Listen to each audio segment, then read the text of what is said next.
చేయాలనేటువంటి ఉద్దేశం కలిగి ఆయన ఆ చెట్టు ఎక్కడానికి ముందుగా పరిగెత్తుకుంటూ పోయి ఆ చెట్టు ఎక్కాడు.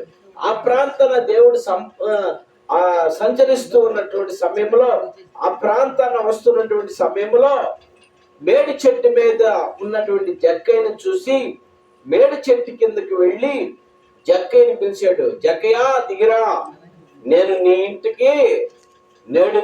ఇంటికి రాబోతున్నాను, నేడు నీ ఇంటిలో బస చేయబోతున్నాను రా అని చెప్పినప్పుడు వెంటనే సంతోషంగా, మిక్కిలి సంతోషముగా, ఎందుకంటే జక్క ఎవరో యేసుకి తెలియదు, యేసు ఎవరో జక్కకి తెలీదు, కానీ యేసు జక్కయ్యని పేరు పెట్టి పిలిచినందుకు బహు సంతోషముతో దిగి వచ్చాడు. పిల్లారా, దిగి వచ్చినప్పుడు జన సమూహం అంతా కూడా ఉన్నారు గనక వీళ్ళందరూ రకరకాలుగా మాట్లాడుతున్నారు.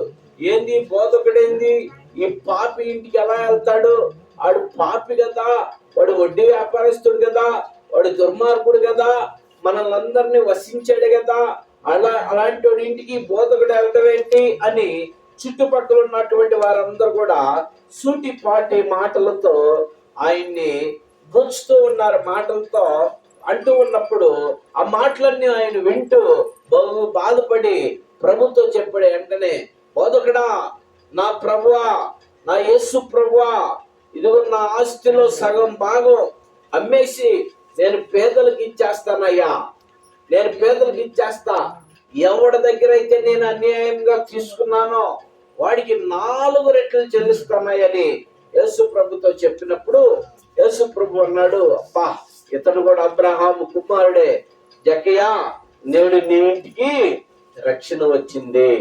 చూడు పిల్లారా, తను ఒప్పుకున్నటువంటి మాట ఏందో తెలుసా?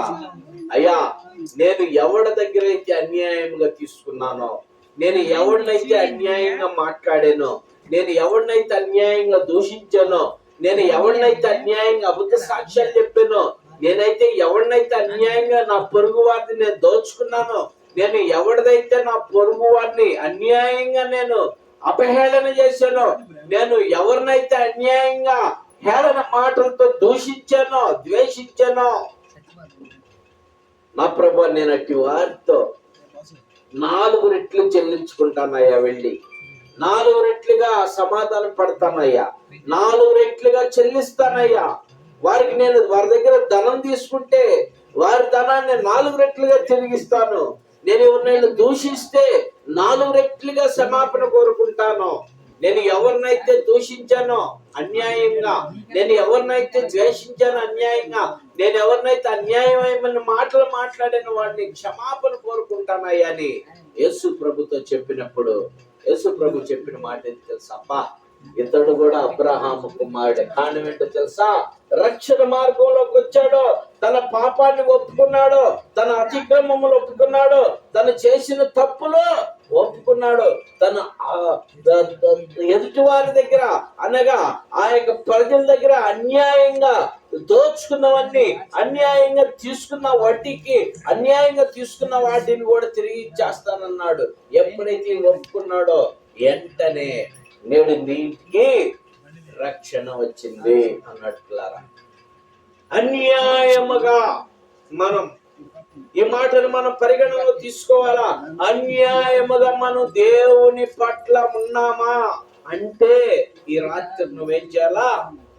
ఒప్పుకోవాలా. ప్రభా, నేను అన్యాయంగా, నాకు సమయం ఉండా కూడా నేను అన్యాయంగా నీ సమయాన్ని దోచుకున్నానయ్యా, నీ సన్నిధికి రాలేకపోయానయ్యా, నేను అన్యాయంగా వెళ్ళిపోయానే, కానీ నీ సన్నిధికి వచ్చి, నేను ప్రార్థనకు వచ్చి నీ సన్నిధిలో నేను ఆ దినం నీ సన్నిధిలో గడిపి నేను వెళ్ళొచ్చు, కానీ నేను రాకుండా అన్యాయంగా వెళ్ళిపోయానయ్యా, నీ సన్నిధికి దూరంగా ఉన్నానయ్యా, ఆ దినం నీ సన్నిధిలో నేను ఆరాధించలేకపోయినాయా, ఆ దినం నీ సన్నిధిలో నేను పాడలేకపోయినాయా, నేను వాయిద్యం వాయించలేకపోయినాయా, నేను పరిచర్య చేయలేకపోయినాయా, నేను కానుక పట్టలేకపోయినాయా, నేను కానుక ఇవ్వలేకపోయానయ్యా, నేను అసలుకి మందిరంలో అడుగు పెట్టలేకపోయానయ్యా.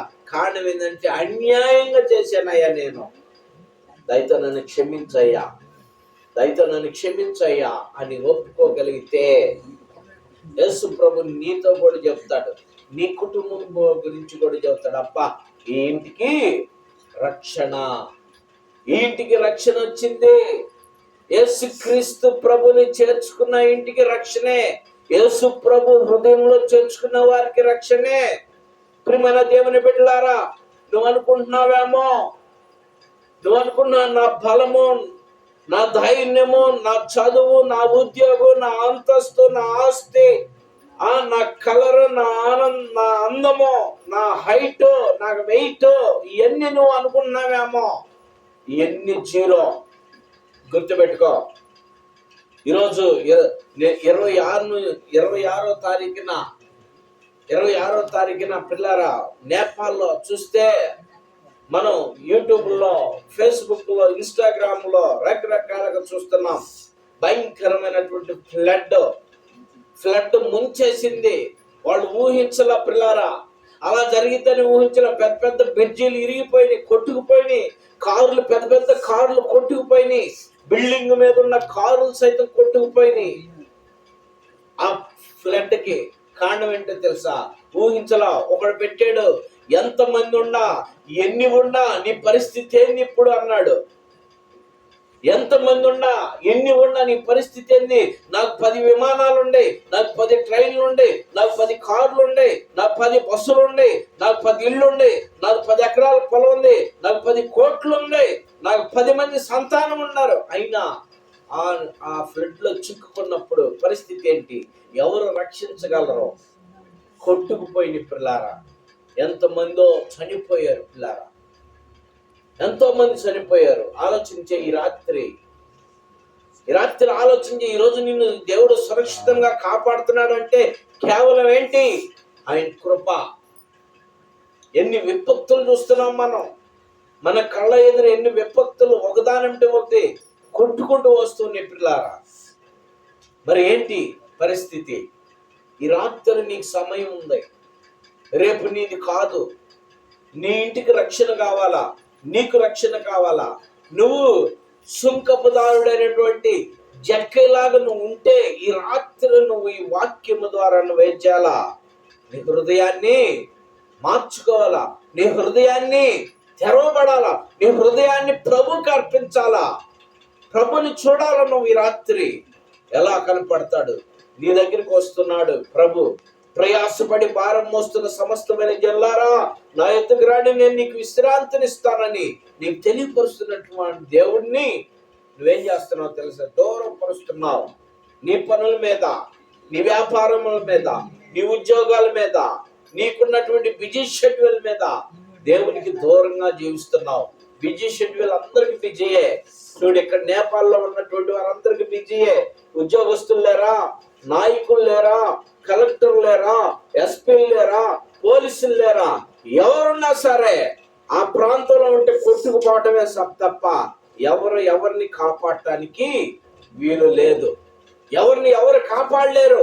ఆ ప్రాంతంలో ఉంటే ఎలాంటి అధికారైనా సరే, వెనకాల 10 కార్లు, ముందు 10 కార్లు ఉన్న సెక్యూరిటీతో ఉన్న వారైనా సరే, ఆ ప్రాంతంలో కానీ ఆ నైట్ ఉంటే, ఆ స్పాట్ లో ఉంటే వెళ్ళిపోవటమే నెట్తో పాటు.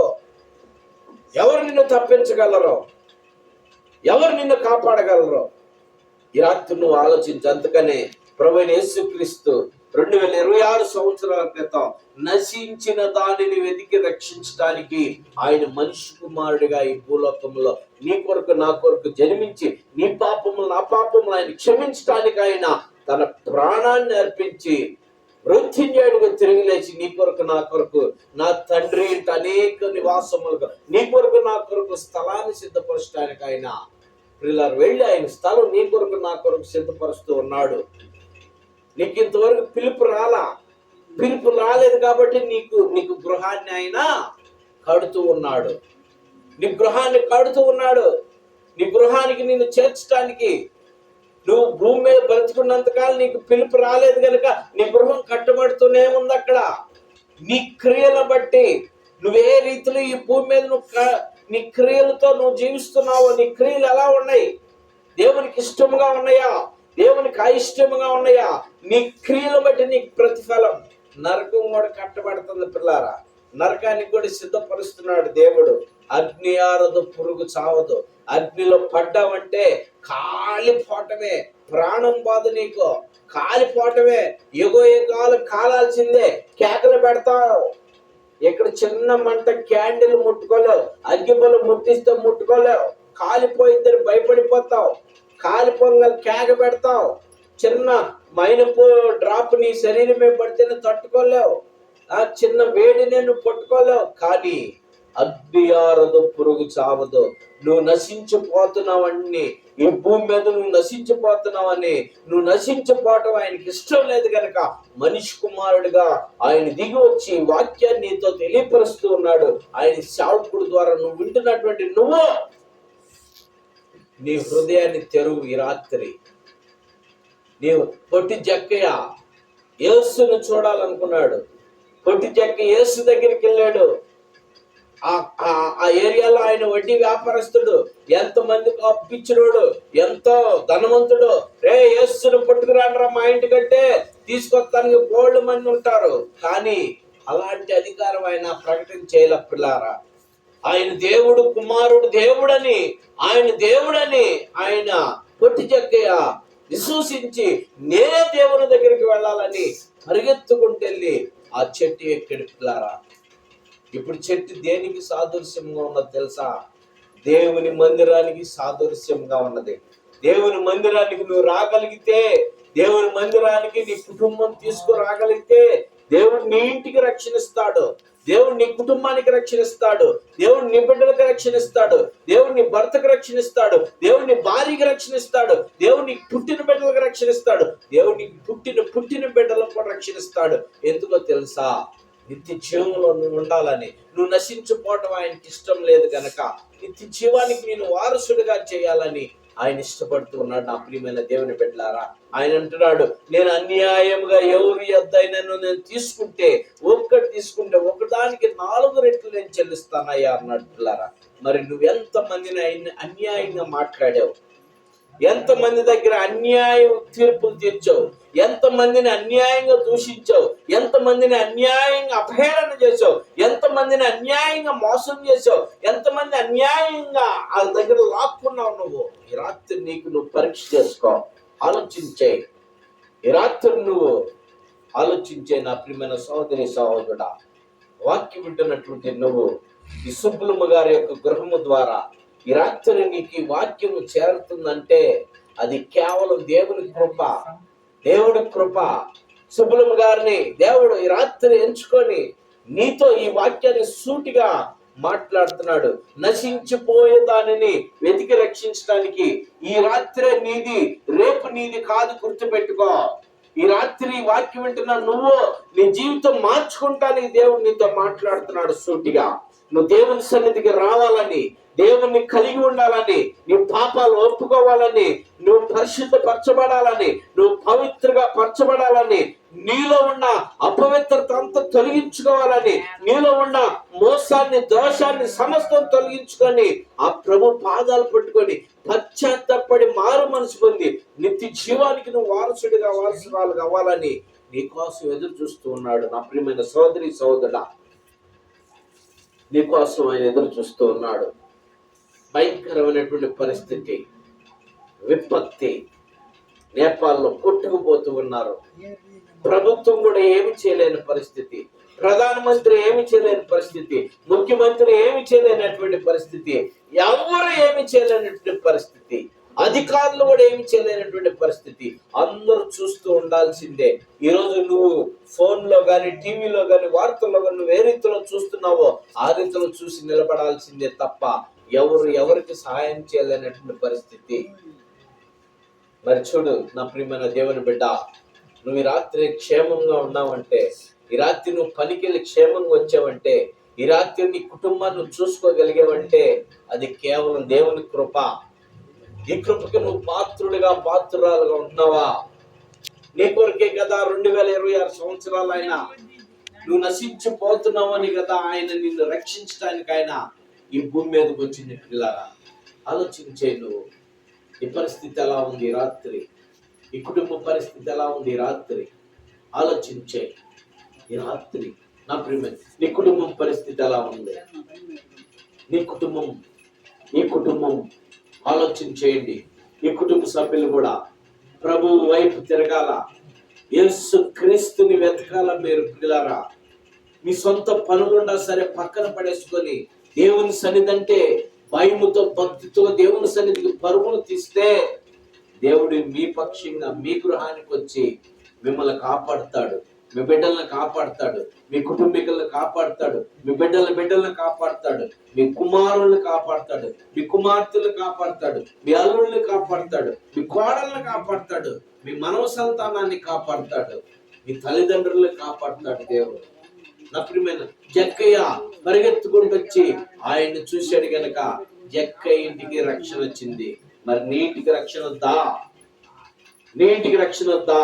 నువ్వు పరిగెత్తుకుంటా దేవుని సన్నిధికి రాకుండా నీ ఇష్టానుసారమైన పనులతో నువ్వు తిరుగుతూ ఉంటే, నీ ఇష్టానుసారమైనటువంటి వ్యాపారాలతో నువ్వు తిరుగుతూ ఉంటే, నీ ఇష్టానుసారమైన లోకం వైపు నువ్వు తిరుగుతూ ఉంటే దేవుడు మరి దూరం అయిపోక దగ్గరికి వస్తాడా? ఆలోచించే ఈ రాత్రి నువ్వు రెవలేజ్ అవి రాత్రి జక్కే ఏ రీతిలో అయితే ప్రభుని ఎదుర్కొన్నాడో నువ్వు కూడా ఆ రీతిలో ప్రభుని ఎదుర్కోగలిగితే నీ కుటుంబానికి ఏమొచ్చింది? రక్షణ వచ్చింది. నీ కుటుంబానికి ఏమొచ్చింది? దీవెన వచ్చింది. నీ కుటుంబానికి ఏమొచ్చింది? సంతోషం కలిగింది. నీ కుటుంబానికి ఏం కలిగింది?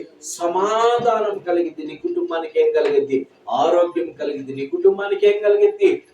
ఆశీర్వాదాలు, ఆర్థికం కలిగింది. పిల్లారా, ఈ భూమి మీద నీకు ఆశీర్వాదాలు ఉండలేకపోయినా, ఈ భూమి మీద నీకు సంతోషం ఉండలేకపోయినా, కానీ నా ప్రభుని నువ్వు కానీ గుర్తెరిగి నా ప్రభుని నజరేయుడైన యేసుని హృదయంలో చేర్చుకోగలిగితే ఈ లోకంలో నువ్వు గతించిపోయిన నిత్య జీవంలో సంతోషంతో, సమాధానంతో, ఆనందంతో, ఆరోగ్యంతో వర్ధులతో. పిల్లారా, ఆరోగ్యం యుగయుగాల ఆనందంగా ఉంటావు అక్కడ నిత్య జీవంలో.